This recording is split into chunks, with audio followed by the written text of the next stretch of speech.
Rosa Koire, and I'm from the United States, California.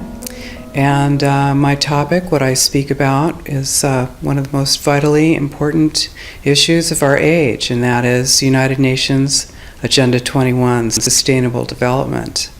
And as I'll be talking about tomorrow, it is the inventory and control plan. Inventory and control of all land, all water, all minerals, all plants, all animals, all construction, all means of production, all food, all energy, all information, and all human beings in the world. And this is a plan that was agreed to by 179 nations back in 1992. It's a United Nations plan. It's called the Agenda for the 21st Century. And so many of us around the world think that, sustainable development, it just sounds so great. Isn't it about recycling and creative reuse and creating energy and food resources for everyone? And the answer is no, it really is not. It's about moving populations into city centers, concentrated city centers, and clearing them out of the rural areas. So I found out about it in a very unusual way, actually, because I spent my career as a legal witness, as an expert witness for the California Department of Transportation. I'm an expert in land use and land valuation. And my specialty is in eminent domain valuation. So, of course, I was valuing property for the government so that the government could acquire that property for road projects. And what I found about 10 years ago, or 10 or 13 years ago, was that land actually, it was very difficult to say what it was worth because you couldn't know what people could do with it because they were being restricted from using their property. And as I explored that and found that it wasn't just in the San Francisco Bay Area where I was working, it was in fact all across the nation and the world, I looked behind that and I found United Nations Agenda 21, Sustainable Development. We created the Post-Sustainability Institute in order to educate people about the economic, social, political, and environmental impacts of communitarianism on the world. And communitarianism is that concept, that social and political construct that says that the individual's rights should be balanced against the rights of the community. And of course, the community is that amorphous, undefined community that we, when we talk about community, we think we're, of course, part of it and that, it's a positive thing. But really, community is constructed.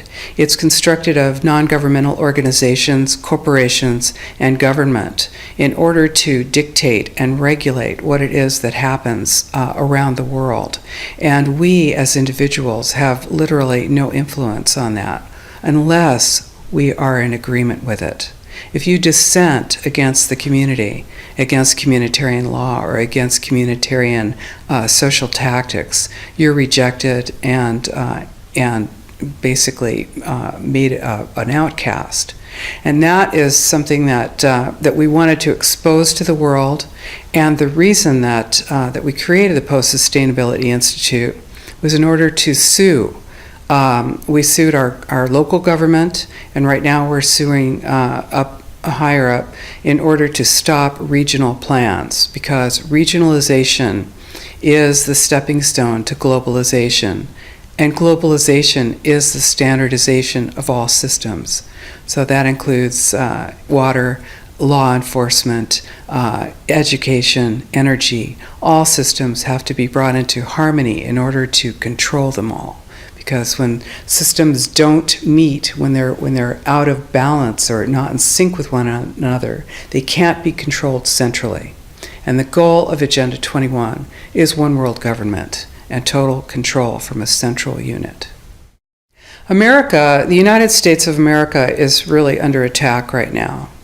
We, in the United States, the U.S. landmass is about 2.5 times the size of Europe, and has roughly half the population, just over half.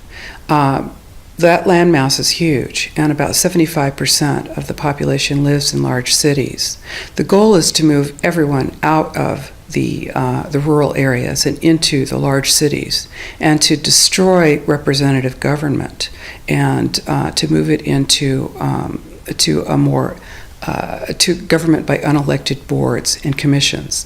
Now, here in the EU, of course, you've already moved to that position, where it's an erasure of jurisdictional boundaries, an erasure of national boundaries. And that is the goal, because, as Zbigniew Brzezinski said in 1995, you can't just impose globalization pell-mell as a total movement. You have to do it incrementally, and the way to do that is through regionalization.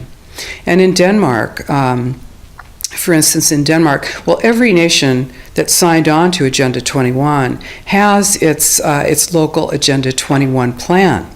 People in the United States are completely unaware of this. If I go out and talk about this, the United States press attacks me and calls me a conspiracy theorist, which is totally ridiculous. It is a conspiracy, but it's not a theory. It's a fact. Here in Europe, it's openly spoken about, local Agenda 21, and of course here in Denmark, the Aalborg principles, 1994, and then Aalborg plus 10, 2004, was the European Roundtable for local Agenda 21 was held here, and the principles are public-private partnerships, which is fascism. And this is how it's implemented on the ground, is through this joining together between corporations, non-governmental organizations, and governments in order to cut out the actual individual, your voter, and instead to take that to a level where we literally cannot penetrate. And this is the goal. So this is already far progressed in Europe. The three pillars of United Nations Agenda 21 are economy, ecology, and equity, the three E's, the social equity. And everyone sort of thinks that they know what that means, the idea of social equity. It must mean that, well, everyone's going to have access to clean water and clean air, and no one's property is going to be used as a dumping ground because they are at a poverty level. But really what social equity is about impoverishing huge portions of the population and bringing down the developed nations. And while this sounds like, it sounds almost like in the United States you'd call that a right-wing point of view, a conservative right-wing point of view. I personally am a liberal. The idea that that something this drastic, this radical would be happening worldwide without people knowing it. All you have to do is look at austerity measures, restrictions on transfers of wealth, additional restrictions on land use, ability, to produce, to use your energy, your water, your industry. All of this is happening in developed nations. So when you have your infrastructure attacked like that, it's going to have a tremendous impact on your ability to prosper, as well as the idea that that everything that we're looking at now is destined to collapse our economies. Because the idea, this is a corporatocracy. It's a totalitarian state being developed right now all over the world. And what major corporations want in this fascist development is to be able to have full movement of workers without borders or boundaries, to be able to move their goods through without regulations, and to reduce wages. And so this is the goal. So this is what you find with social equity. That's code for social equity for this movement and reduction of the population. So, and of course, economy and ecology is about bringing into balance economy. These are the three circles: economy, ecology, and social equity. And where they meet in the center is balance. But really that balance is a communitarian balance. So it's not balance of well-being of the people. What it is it's a balance for corporations so that they can exploit and control and have populations in an area, in tightly packed, dense areas, so that they can be surveilled and managed. And this is what that balance looks like as far as the development of a totalitarian state is. I think it's very important to know that the people now still have an opportunity to fight. All of us across the world understand that our individuality is at stake here. Our most important private property is our body. And of course, surveillance is a vital part. Surveillance, domestic surveillance and control is a vital part of this plan. It is a totalitarian plan. But, just like any other extreme plan, we are, while we are moving towards the end game, we are not there. And this is the opportunity that all of us have now to stand up, to speak out, to refuse to collaborate, to refuse to cooperate, to expose collaborators, to work together to defund these plans, to refuse to demand what it is that corporations want to give us. And so, because no one's holding a gun to our heads right now, we have that opportunity. If that changes, if that moment changes, you certainly won't protest then. So now is the time. And people all over the world are doing this. It's just that the mainstream media is owned by 5 major corporations, and you're not going to get this information from the mainstream press. So you need to be your own press. You need to educate yourself. You need to get out there and educate your neighbors, your community, your real community. You need to help your children understand that they're being indoctrinated from pre-kindergarten to postgraduate school. All of us have a responsibility to ourselves and to others. This is true community, to work for personal freedom. And always remember that even though we work as a group, if we do work as a group, we're all individuals in those groups, and we answer only to ourselves. And this is essential. It's essential as free human beings. This is what we are. We are free, and we need to continue to be free. And I do believe that we will win, but we have to become aware that there is a fight, and then make our friends and our neighbors and our community aware as well, and work together. Right now in the United States, we are moving into major, massive regionalization. The United States has 50 states, and it's divided into cities, counties, and states, and then the federal government. Instead, Agenda 21 is top-down. It's global, regional, neighborhood, and none of those positions is elected. So in the United States right now, where the development of regionalization is happening very quickly. It's happening with federal funding. There are hundreds of millions of dollars going to local governments in order to have them create regional plans. And what those do is this plan cannot be accomplished without control of land and land use, because, of course, where you live often dictates the kind of life you're going to have.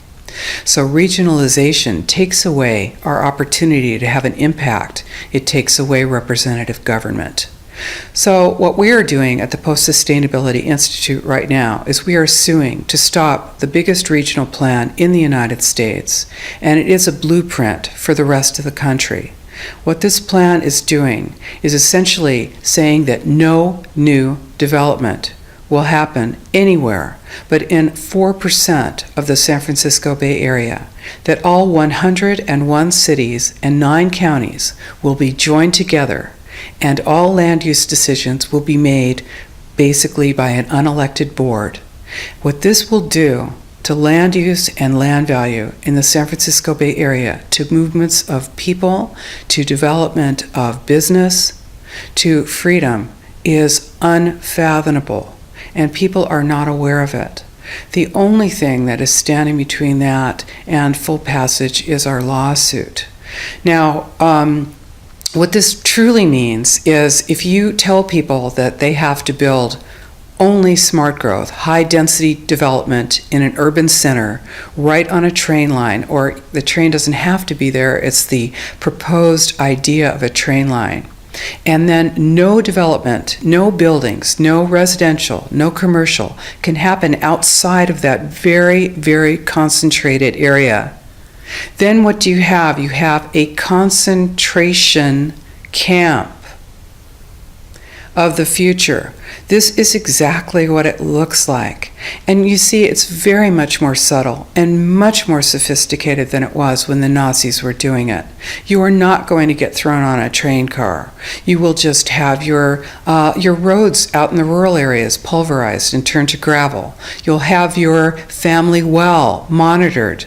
You will have your energy restricted. You will have your school service cut, your sheriff's service cut. You will find that you are not able to get your goods to market, and then you have to move into the city, and then you will move into this high density development that is subsidized with our property tax dollars, and pretty soon you will have the Wildlands Project, which is predicated on moving people out of the rural areas. And this is how it happens. So, people say, well, hey, nobody's getting me off my land. Well, it's very easy. No one's going to come to your door with a gun, but they will move you off your land, and you will be in the cities. And those cities will be full capability of surveillance, monitoring, and control. These buildings, these high-density buildings, are being built with a concept of eyes on the street. You become basically a deputized police adjunct. Your job is to watch the street. Your job is to watch your neighbor. The war on terror is a war on you. And we all know this. We feel it. This is why we need to stop it. So this is our plan, is to use the courts at this point and stop this plan. And we're working on it.